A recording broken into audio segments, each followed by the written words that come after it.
Proverbs 28. The wicked man flees though no one pursues, but the righteous are as bold as a lion. When a country is rebellious, it has many rulers, but a man understanding and knowledge maintains order. A ruler who oppresses the poor is like a driving rain that leaves no crops. Those who forsake the law praise the wicked, but those who keep the law resist them. Evil men do not understand justice, but those who seek the Lord understand it fully. Better a poor man whose walk is blameless than a rich man whose ways are perverse. He who keeps the law is a discerning son, but a companion of gluttonous disgraces his father. He who increases his wealth by extortion, exuberant interest, assumes it for another who will be kind to the poor. If anyone turns a deaf ear to the law, even his prayers are detestable. He who leads the upright along an evil path will fall into his own trap, but the blameless will receive a good inheritance. A rich man may be wise in his own eyes, but a poor man who has discernment sees through him. When the righteous triumph, there is great elation, but when the wicked rise to power, men go into hiding. He who conceals his sins does not prosper, but whoever confesses and renounces them finds mercy. Blessed is the man who always fears the Lord, but he who hardens his heart falls into trouble. Like a roaring lion or a charging bear is a wicked man ruling over a helpless people. A tyrannical ruler lacks judgment, but he who hates ill-gotten gain will enjoy a long life. A man tormented by the guilt of murder will be a fugitive till death. Let no one support him. He whose walk is blameless is kept safe, but he whose ways are perverse will suddenly fall. He who works his land will have abundant food, but the one who chases fantasies will have his fill of poverty. A faithful man will be richly blessed, but one eager to get rich will not go unpunished. To show partiality is not good, yet a man will do wrong for a piece of bread. A stingy man is eager to get rich and is unaware that poverty awaits him. He who rebukes a man will in the end gain more favor than he who has a flattering tongue. He who robs his father or mother and says it's not wrong, he is partner to him who destroys. A greedy man stirs up dissension, but he who trusts in the Lord will prosper. He who trusts in himself is a fool, but he who walks in wisdom is kept safe. He who gives to the poor will lack nothing, but he who closes his eyes to them receives many curses. When the wicked rise to power, people go into hiding, but when the wicked perish, the righteous thrive.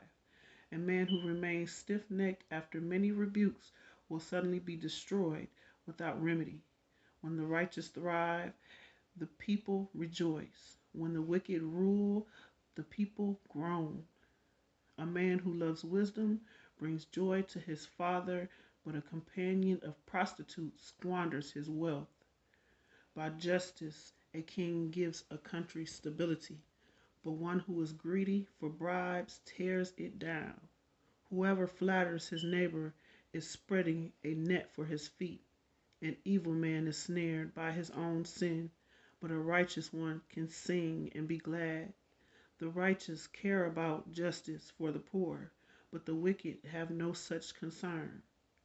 Mockers stir up a city, but wise men turn away anger. If a wise man goes to court with the fool rages and scoffs, and there is no peace. Bloodthirsty men hate a man of integrity and seek to kill the upright. A fool gives full vent to his anger, but a wise man keeps himself under control. If a ruler listens to lies, all his officials become wicked. The poor man and the oppressor have this in common: the Lord gives sight to the eyes of both. If a king judges the poor with fairness, his throne will be secure. The rod of correction imparts wisdom, but a child left to itself disgraces his mother. When the wicked thrive, so does sin, but the righteous will see their downfall. Discipline your son, and he will give you peace. He will bring delight to your soul. Where there is no revelation, the people cast off restraint, but blessed is he who keeps the law. The servant cannot be corrected by mere words. Though he understands, he will not respond. Do you see a man who speaks in haste? There is more hope for a fool than for him. If a man pampers his servant from youth, he will bring grief in the end. An angry man stirs up dissension, and a hot-tempered one commits many sins. A man's pride brings him low, but a man of lowly spirit gains honor. The acceptance of a thief is his own enemy. The accomplice of a thief is his own enemy. He is put under oath and dare not testify. Fear of man will prove to be a snare, but whoever trusts in the Lord is kept safe. Many seek an audience with the ruler, but it is from the Lord that man gets justice. The righteous detest the honest. The wicked detest the upright.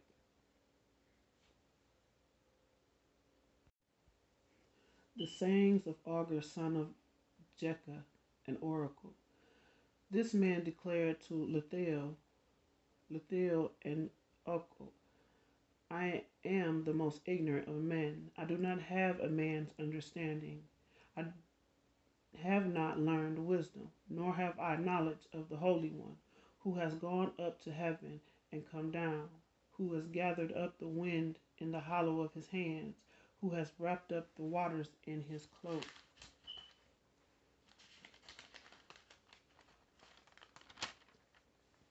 Who has established all the ends of the earth. What is his name and the name of his son? Tell me if you know. Every word of God is flawless. He is a shield to those who take refuge in him. Do not add to his words, or he will rebuke you and prove you a liar. Two things I ask of you, O Lord. Do not refuse me before I die. Keep falsehood and lies far from me. Give me neither poverty nor riches, but give me only my daily bread. Otherwise, I may have too much and disown you and say, who is the Lord? Or I may become poor and steal, and so dishonor the name of my God. Do not slander a servant to his master, or he will curse you, and you will pay for it. There are those who curse their fathers and do not bless their mothers, those who are pure in their own eyes and yet are not cleansed of their filth, those whose eyes are ever so haughty, whose glances are so disdainful, those whose teeth are swords and whose jaws are set with knives to devour the poor from the earth and the needy from among mankind. The leech has two daughters. Give, give, they cry. There are three things that are never satisfied, four they that never say enough: the grave, the barren womb, land which is never satisfied with water, and fire which never says enough. The eye that mocks a father, that scorns obedience to a mother, will be pecked out by the ravens of the valley, will be eaten by the vultures. There are three things that are too amazing for me, four that I do not understand: the way of an eagle in the sky, the way of a snake on a rock, the way of a ship on the high seas, and the way of a man with a maiden. This is the way of an adulteress. She eats and wipes her mouth and says, I've done nothing wrong. Under these things the earth trembles. Under four it cannot bear up: a servant who becomes king, a fool who is full of food, an unloved woman who was married, and a maidservant who displaces her mistress. Four things on the earth are small, yet they are extremely wise. Ants are creatures of little strength, yet they store up their food in the summer. Conies are creatures of little power, yet they make their home in the crags. Locusts have no king, yet they advance together in ranks. A lizard can be caught with the hand, yet it is found in kings' palaces. There are three things that are stately in their stride, four that move with stately bearing: a lion, mighty among beasts, who retreats before nothing; a strutting rooster; a he goat; and a king with his army around him. If you have played the fool and exalted yourself, or if you have planned evil, clap your hand over your mouth. For as churning the milk produces butter, and as twisting the nose produces blood, so stirring up anger produces strife. Proverbs 31. The sayings of King Lemuel, an oracle. His mother taught him. O my son, O son of my womb, O son of my vows, do not spend your strength on women, your vigor on those who ruin kings.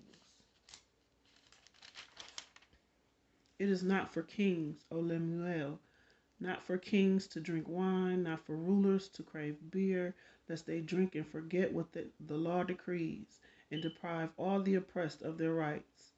Give beer to those who are perishing, wine to those who are in anguish. Let them drink and forget their poverty, and remember their misery no more. Speak up for those who cannot speak for themselves, for the rights of all who are destitute. Speak up and judge fairly. Defend the rights of the poor and needy. Epilogue: The wife of noble character. A wife of noble character who can find? She is worth more than rubies. Her husband is full of confidence in her and lacks nothing of value. She brings him good, not harm, all the days of her life. She selects wool and flax and works with eager hands. She is like merchant ships, bringing her food from afar. She gets up while it is still dark. She provides food for her family and portions for her servant girls. She considers a field and buys it out of her earnings. She plants a vineyard. She sets about her work vigorously. Her arms are strong for her task. She sees that her trading is profitable, and her lamp does not go out at night. In her hand she holds the distaff and grasps the spindle with her fingers. She opens her arms to the poor and extends her hands to the needy. When it snows, she has no fear for her household, for all of them are clothed in scarlet. She makes coverings for her bed, and she is clothed in fine linen and purple. Her husband is respected at the city gate, where he takes his seat among the elders of the land. She makes linen garments and sells them, and supplies the merchants with ashes. She is clothed with strength and dignity. She can laugh at the days to come. She speaks with wisdom, and faithful instruction is on her tongue. She watches over the affairs of her household and does not eat the bread of idleness. Her children arise and call her blessed, her husband also, and he praises her. Many women do noble things, but you surpass them all. Charm is deceptive, and beauty is fleeting, but a woman who fears the Lord is to be praised. Give her the reward she has earned, and let her works bring her praise at the city gate. Ecclesiastes 1. The words of the teacher, son of David, king of Jerusalem. Meaningless, meaningless, says the teacher, utterly meaningless. Everything is meaningless. What does a man gain from all his labor in which he toils under the sun? Generations come and generations go, but the earth remains forever. The sun rises and the sun sets and hurries back to where it rises. The wind blows to the south and turns to the north. Round and round it goes, ever returning to its course. All streams flow into the sea, yet the sea is never full. To the place the streams come from, there they return again. All things are wearisome, more than one can say. The eye never has enough of seeing, or the ear of its fill of hearing. What has been will be again. What has been done will be done again. There is nothing new under the sun. Is there anything of which one can say, look, this is something new? It was here already, long ago. It was here before our time. There is no remembrance of men of old, and even those who are yet to come will not be remembered by those who follow. I, the teacher, was king over Israel and Jerusalem. I devoted myself to study and to explore by wisdom all that is done under heaven. What a heavy burden God has laid on men. I have seen all things that are done under the sun. All of them are meaningless. A chasing after the wind. What is twisted cannot be straightened, and what is lacking cannot be counted. I thought to myself, look, I have grown and increased in wisdom more than anyone who has ruled over Jerusalem before me. I have experienced much of wisdom and knowledge. Then I applied myself to the understanding of wisdom and also the madness and folly. But I learned that this too is a chasing after the wind. For with, for with much wisdom comes much sorrow. The more knowledge, the more grief. I thought in my heart, come now, I will test you with pleasure to find out what is good. But that also proved to be meaningless. Laughter, I said, is foolish. And what does pleasure accomplish? I tried cheering myself with wine and embracing folly, my mind still guiding me with wisdom. I wanted to see what was worthwhile for men to do under heaven during the few days of their lives. I undertook great projects. I built houses for myself and planted vineyards. I made gardens and parks and planted all kinds of fruit trees in them. I made reservoirs to water groves of flourishing trees. I brought male and female slaves and had other slaves who were born in my house. I also owned more herds, flocks than any in Jerusalem before me. I amassed silver and gold for myself and treasure of kings and provinces. I acquired men and women singers, harem as well, and harem as well, the delights of the hearts of men. I became greater by far than anyone in Jerusalem before me. In all my wisdom stayed with me. I denied myself nothing my eyes desired. I refused my heart no pleasure. My heart took delight in all my work, and this was reward for my labor. Yet when I surveyed all that my hands had done and what I had toiled to achieve,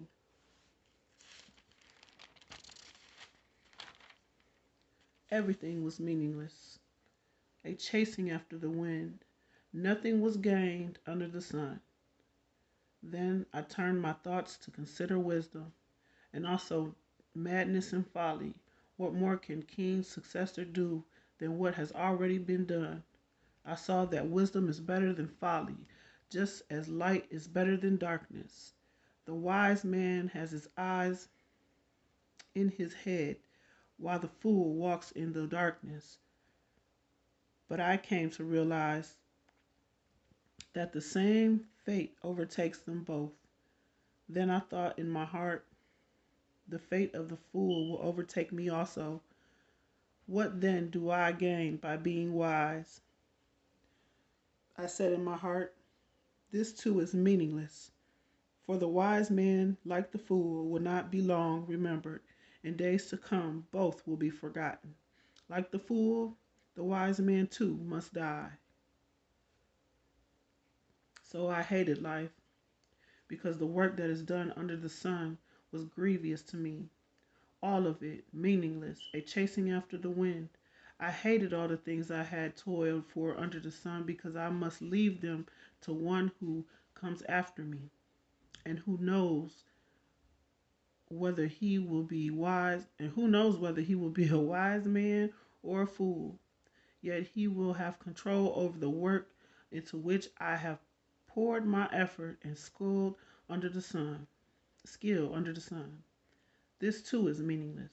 So my heart began to despair over all my toilsome labor under the sun. For a man may do his work with wisdom, knowledge, and skill, and then he must leave all he owns to someone who has not worked for it. This too is meaningless and a great misfortune. What does a man get for all the toil and anxious thriving with which he labors under the sun? All his days his work is pain and grief. Even at night his mind does not rest. This too is meaningless. A man can do nothing better than to eat, drink, and find satisfaction in his work. This too, I see, is from the hand of God. For without him who can eat or find enjoyment, the man who pleases him, to the man who pleases him, God gives wisdom, knowledge, happiness, but to the sinner he gives the task of gathering and storing up wealth to hand it over to the one who pleases God. This too is meaningless and a chasing after the wind. There is a time for everything and a season for every activity under heaven. A time to be born, a time to die, a time to plant, a time to uproot, a time to kill, and a time to heal, a time to tear down, and a time to build, a time to weep, and a time to laugh, a time to mourn, and a time to dance, a time to scatter stones, and a time to gather them, a time to embrace, and a time to refrain, a time to search, and a time to give up, a time to keep and a time to throw away, a time to tear and a time to mend, a time to be silent and a time to speak, a time to love and a time to hate, a time for war and a time for peace. What does the worker gain from his toil? I have seen the burden God has laid on men. He has made everything beautiful in its time. He has also set eternity in the hearts of men, yet they cannot fathom what God has done from the beginning to end. I know that there is nothing better for men than to be happy and to do good while they live, that every man may eat, drink, and find satisfaction in his toil. This is the gift of God. I know that everything God does will endure forevermore. Nothing can be added to it, nothing can be taken from it. God does it, so men will revere him. Whatever is has already been, and what will be has been before, and God will call the past to account. And I saw something else under the sun. In the place of judgment, wickedness was there. In the place of justice, wickedness was there. I thought in my heart, God will bring to judgment both the righteous and the wicked, for there will be a time for every activity and a time for every deed. I also thought, as for men, God tests them so that they may see that they are like the animals. Man's fate is like that of the animals. The same fate awaits them both. One dies, so does the other. All have the same breath. Man has no advantage over the animal. Everything is meaningless. All go to the same place. All come from dust, and to dust all shall return.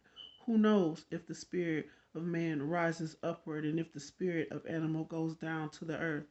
So I saw that there was nothing better for a man to do or for a man to enjoy his work. I saw that there is nothing better for a man than to enjoy his work, because that is his lot. For who can bring him to see what will happen after him?